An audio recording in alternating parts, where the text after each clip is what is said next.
ආයුබෝවන් ඔන්න මං අද රසම රස ජෙලි පුඩිමක් හදාගන්නවා අමුද්‍රව්‍ය දෙකක් විතරක්ම භාවිතා කරලා. මුලින්ම මම භාජන දෙකකට ජෙලි ග්‍රෑම් 100 පැකට් දෙකක් එකතු කරගන්නවා. සාමාන්‍යයෙන් ජෙලි පැකට් එකක් හදද්දී වතුර මිලිලීටර් 500ක් එකතු කරගන්න ඕන. මම මේකට එකතු කරගත්තේ වතුර මිලිලීටර් 300යි.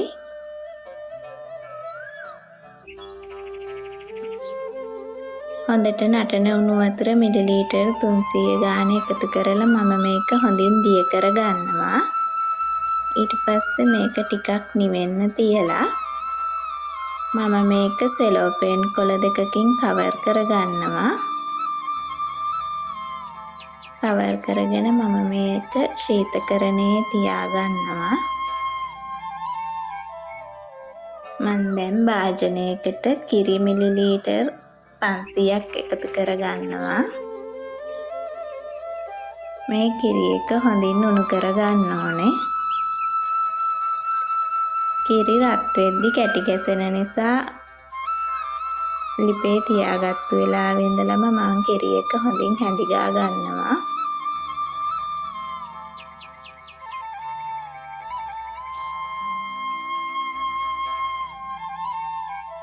දැන් මගේ කිරි එක හොඳට උණු වෙලා තියෙන්නේ. දැන් මම භාජනයකට ජෙලි ග්‍රෑම් 100 පැකට් එකක් එකතු කරගන්නවා. අපි කලින් උණු කරගත්ත කිරි එක මේකට එකතු කරගමු. දැන් ජෙලි කිරි එකයි හොඳින් මිශ්‍ර කරගන්න ඕන. කිරි එක ගොඩක් රස්නේ තියෙද්දිම එකතු කරගත්තම ජෙලි එක හොඳින් දිය කරගන්න පහසුයි. දැන් මම මේක බීටරයක් ආධාරයෙන් හොඳින් බීට් කරගන්නවා. සාමාන්‍යයෙන් විනාඩි 5ක් විතර බීට් කරාම මේක ඇති. මම මේකට ගත්තේ අවර්ණ ජෙලි එකක්. එතකොට හොඳට කිරි පාටට ගන්න පුළුවන්.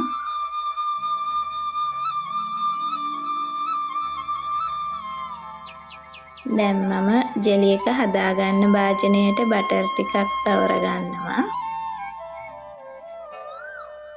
දැන් කලින් සෙට් කරගත්ත ජෙලි දෙක කොටු හැඩයේ කෑලි වලට කපා ගන්න ඕනේ.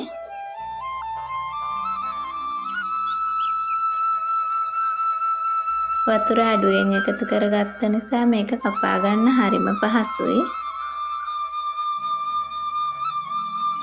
මේ විදියට කොටු හැඩයට කපලා මම මේක හැන්දකින් බුරුල් කරගන්නවා.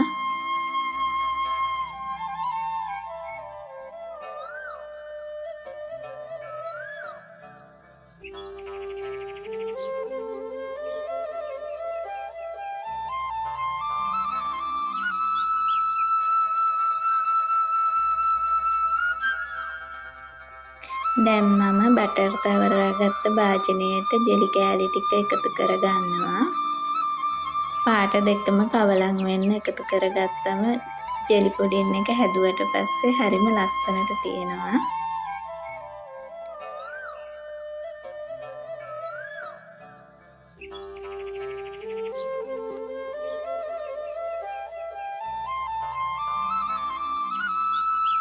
ජෙලි කෑලි ටික එකතු කරගත්තට පස්සේ මම හදාගත්ත කිරි මිශ්‍රණය මේකට එකතු කරගන්නවා.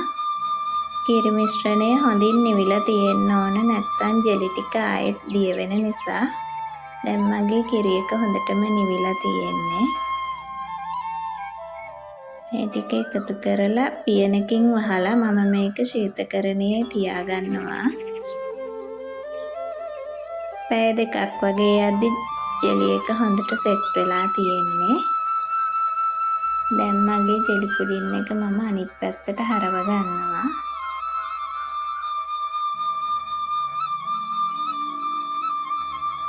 මේ විදියට හොඳට කෑලි කපා ගන්න පුළුවන් හොඳට සෙට් වෙලා තියෙන්නේ. මේ විදියට කෑලි කපලා මම මේ ජෙලි පුඩින් එක පිළිගන්වනවා.